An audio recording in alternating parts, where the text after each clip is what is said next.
Hello नमस्कार मेरे प्यारे बच्चों, कैसे हैं आप सभी। आशा करता हूँ आप सभी की तैयारी अच्छी चल रही होगी।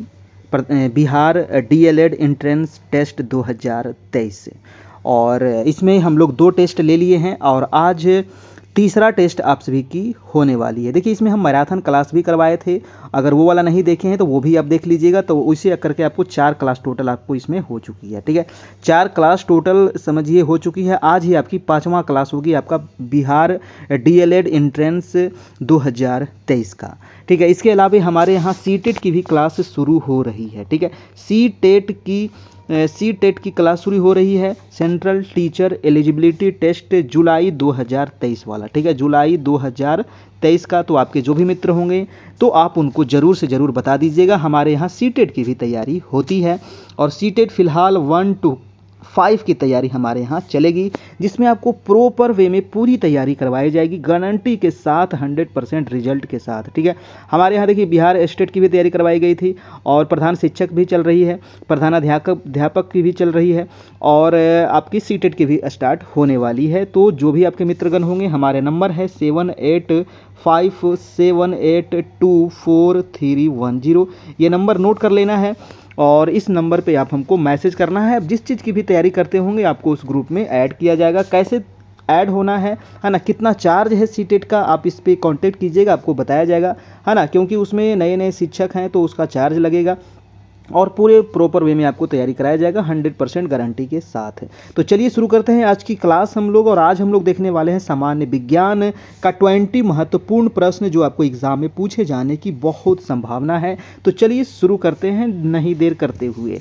पहला सवाल है कि एक तत्व एक्स, है ना, एक तत्व एक्स के बाह्यतम कक्षा में 4 इलेक्ट्रॉन हैं, तो हाइड्रोजन के साथ इसके यौगिक का कौन सा सूत्र होगा। किसके साथ कह रहा है, हाइड्रोजन के साथ कह रहा है ना। तो एक तत्व के बाह्यतम कक्षा में 4 इलेक्ट्रॉन है तो हाइड्रोजन के साथ इसके यौगिक आपको बताना है।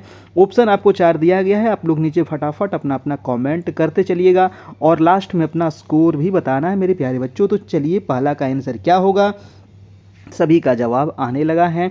तो इसका जो राइट आंसर हो जाएगा वो आंसर हो जाएगा डी नंबर, यानी कि XH4। ठीक है, क्या हो जाएगा, XH4। 4 इलेक्ट्रॉन है इसमें तो H4 हो जाएगा आपका। ठीक है, चलिए अगला सवाल चलते हैं मेरे प्यारे बच्चों। दूसरा नंबर सवाल कह रहा है कि सल्फर हेक्साक्लोराइड अणु का आकार कौन सा है। बताइए, सल्फर हेक्साक्लोराइड अणु का आकार कौन सा होगा। हेक्साक्लोराइड कह रहा है तो आप ध्यान रखिएगा, हेक्साक्लोराइड अणु का आकार जो होगा वो कौन सा होगा, त्रिभुजा तो नहीं होगा और समतलीय भी नहीं होगा और चतुष्फलकीय भी नहीं होगा। तो आपका राइट आंसर हो जाएगा आपका अष्टफलकीय, है ना। क्या होगा, अष्टफलकीय होता है। ठीक है, सल्फर डाइऑक्साइड ज्वालामुखी विस्फोट से निकलने वाली विभिन्न गैसों में पाई जाती है। तो ये भी ध्यान रखिएगा, सल्फर डाइऑक्साइड जो है किस में पाई जाती है, तो ज्वालामुखी से जो विस्फोट निकलती है। अगला प्रश्न है दोस्तों आपका 3 नंबर। और देखिए जो लोग अगर लाइव कमेंट नहीं कर पा रहे हैं तो चैनल को सब्सक्राइब कीजिएगा, उसके बाद ही आपका कमेंट सेक्शन ऑन होगा। सब्सक्राइब करने के 1 मिनट के बाद आपका सब्सक्राइबर मतलब कि आपका कमेंट ऑन हो जाएगा, आप कमेंट कर सकते हैं। तो फटाफट आप लोग अपना अपना कमेंट कीजिएगा। देखिए कमेंट करने से क्या होता है ना, आपके अंदर एक कॉन्फिडेंस आता है और एग्जाम हॉल में आपको काफ़ी सुविधा होगा इससे। प्रश्न कह रहा है कि टेलीस्कोप की खोज किस वैज्ञानिक ने किया था। बताइए, टेलीस्कोप की खोज किस वैज्ञानिक ने किया था। तो क्या होगा, टेलीस्कोप की खोज किसने किया था, तो राइट आंसर हो जाएगा गैलीलियो ने किया था। किसने किया था, टेलीस्कोप की खोज गैलीलियो ने किया था। और गैलीलियो कहाँ के था, तो ध्यान रखना है इटली का ये वैज्ञानिक था, जिन्होंने 1609 ईस्वी में, कब किया था, 1609 ईस्वी में टेलीस्कोप का आविष्कार तथा कोपरनिकस की थ्योरी को भी दोहराया था इन्होंने। ठीक है, तो इसका आंसर हो जाएगा आपका आंसर नंबर डी हो जाएगा। ठीक है, चलिए अगला प्रश्न चलते हैं मेरे प्यारे बच्चों, आपका 4 नंबर। 4 नंबर सवाल कह रहा है कि इस सदी की शुरुआत में हवाई जहाज का आविष्कार किसने किया था। बताइए, इस सदी की शुरुआत में हवाई जहाज का आविष्कार किसने किया था। तो आपको पता है कि हवाई जहाज का जो आविष्कार हुआ था 1903 ईस्वी में इसका आविष्कार हुआ था। और किसने किया था, तो राइट ब्रदर्स ने किया था। बहुत बढ़िया, आप लोग अपना अपना जवाब देते चलिएगा। आंसर हो जाएगा ए नंबर 1903। तो ईस्वी भी ध्यान रखना है। अगला प्रश्न है आपका 5 नंबर। 5 नंबर सवाल कह रहा है कि कशेरुक रज्जु में कितनी जोड़ियां तंत्रिका निकलती है? तो बताइए, कशेरुक रज्जु यानी कि कशेरुक तंत्र जो है ना, ये हमारे शरीर के कंकाल का मुख्य आधार है जो मध्य में स्थित होता है।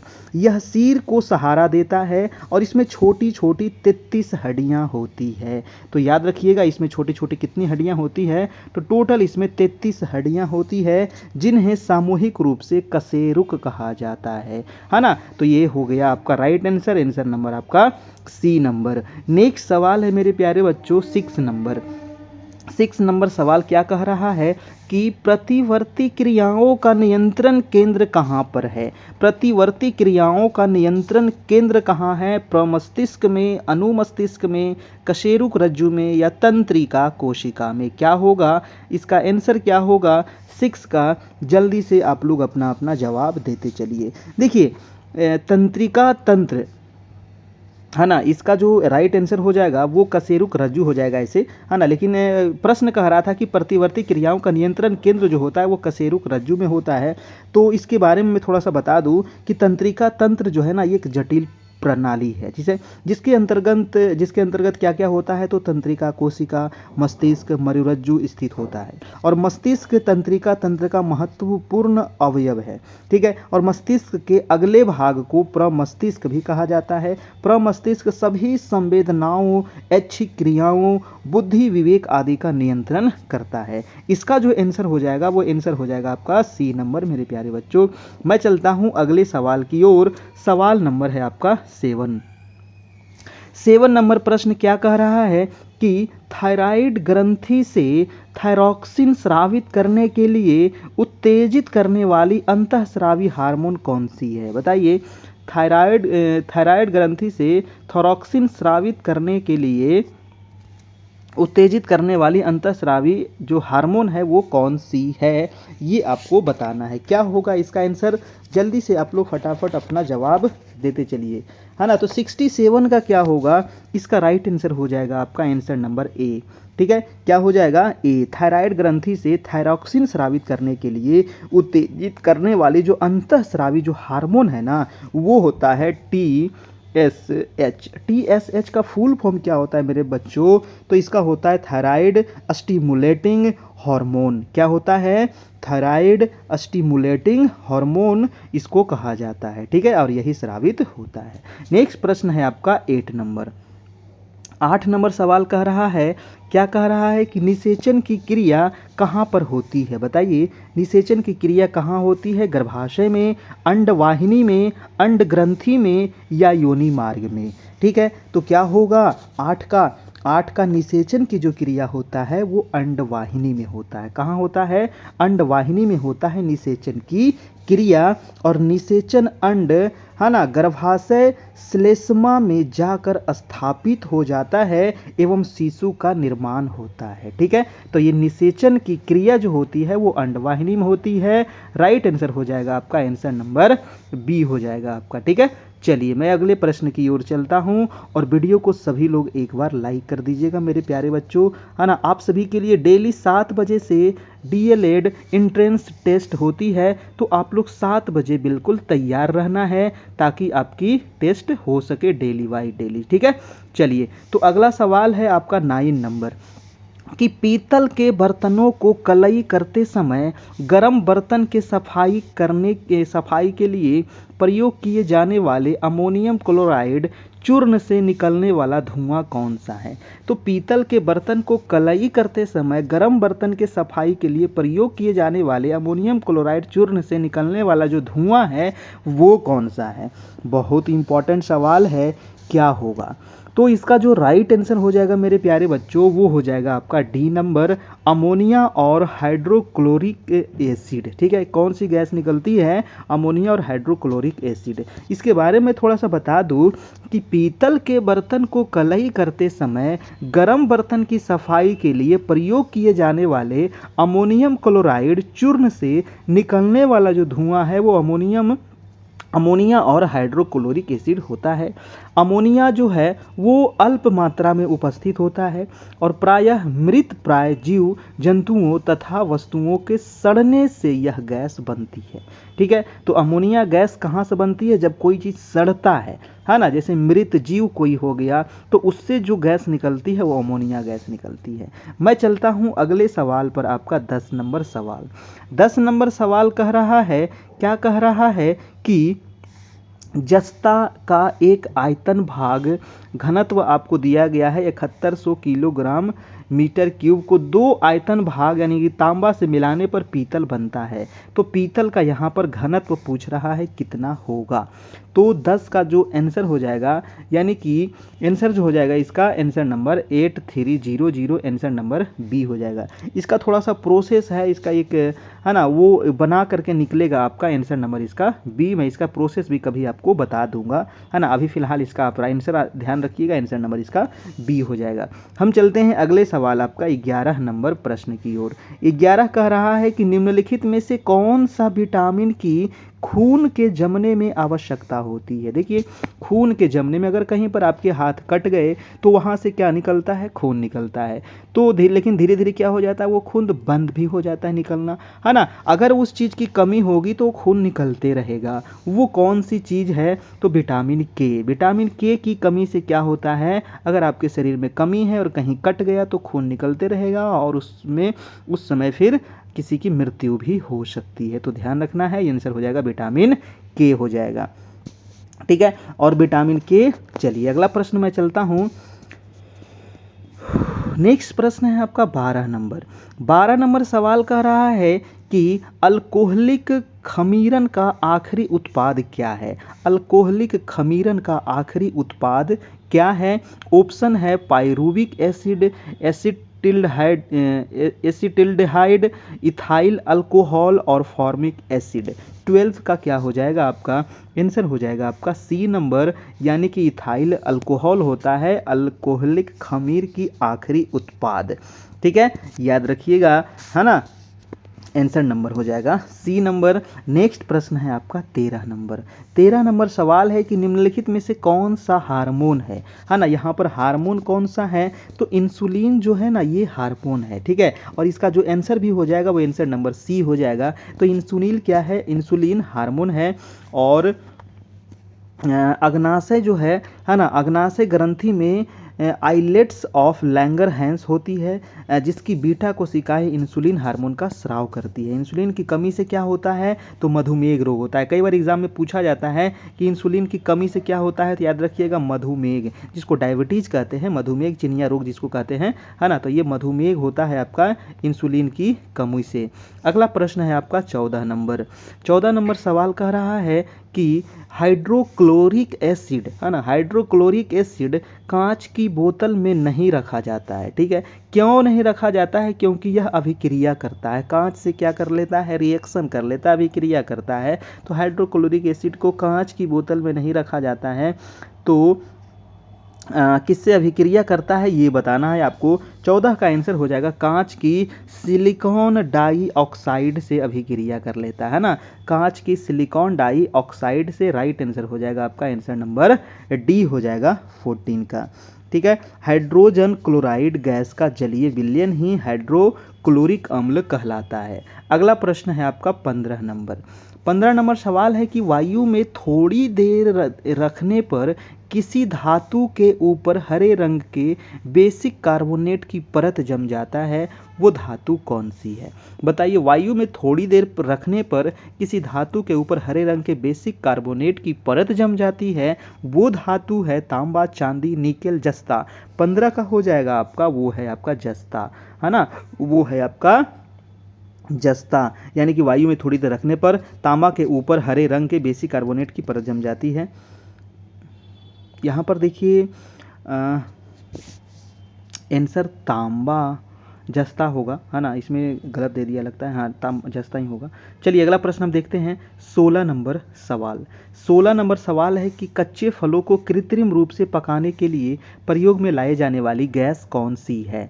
तो कच्चे फलों को जो पकाते हैं, जैसे कि आम है, आपका केला है ना, इन सभी चीज़ों को जो पकाया जाता है, पपीता है, तो इसको कैसे पकाया जाता है, किस गैस के द्वारा। तो 16 का आंसर हो जाएगा डी नंबर, इथिलीन के द्वारा। ठीक है, इथिलीन के द्वारा इसको पकाया जाता है ना।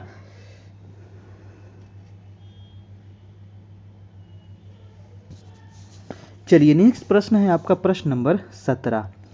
ठीक है, 17 नंबर प्रश्न है कि विस्फोटक नाइट्रोग्लिसरीन है ना। जो नाइट्रोग्लिसरीन एक विस्फोटक सामग्री है और ये क्या है, नमक है ना, नाइट्रो हाइड्रोकार्बन है, या फिर सम्मिश्रित हाइड्रोकार्बन है, या फिर एस्टर है। क्या होगा 17 का आंसर हो जाएगा ये एस्टर होता है। क्या होता है, नाइट्रोग्लिसरीन एक रंगहीन तैलीय द्रव्य होता है और यह डायनामाइट बनाने में काम आता है। यह सांद्र सल्फ्यूरिक अम्ल और सांद्र नाइट्रिक अम्ल की ग्लिसरीन के साथ क्रिया करके बनाया जाता है और ये क्या होता है, तो एस्टर होता है। अगला प्रश्न है आपका 18 नंबर।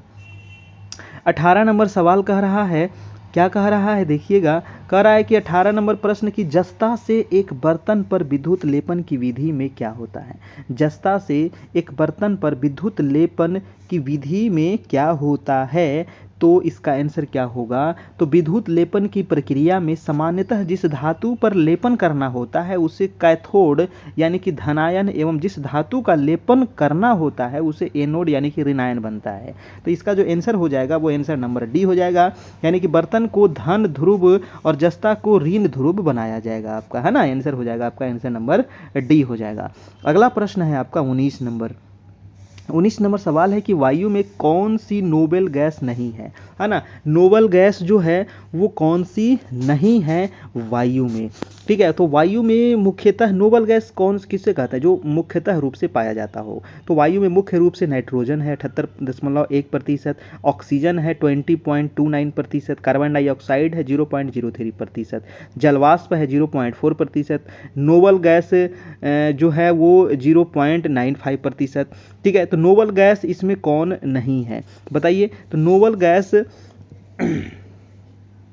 क्या पूछ रहा था, कौन सी गैस नहीं है, तो helium, neon, argon, krypton, xenon, radon, ये है आपका नोबेल गैस। ठीक है, नोबेल गैस कौन सी है, helium, neon, argon, krypton, xenon और रेडॉन। तो इसका जो आंसर हो जाएगा रेडॉन हो जाएगा, है ना।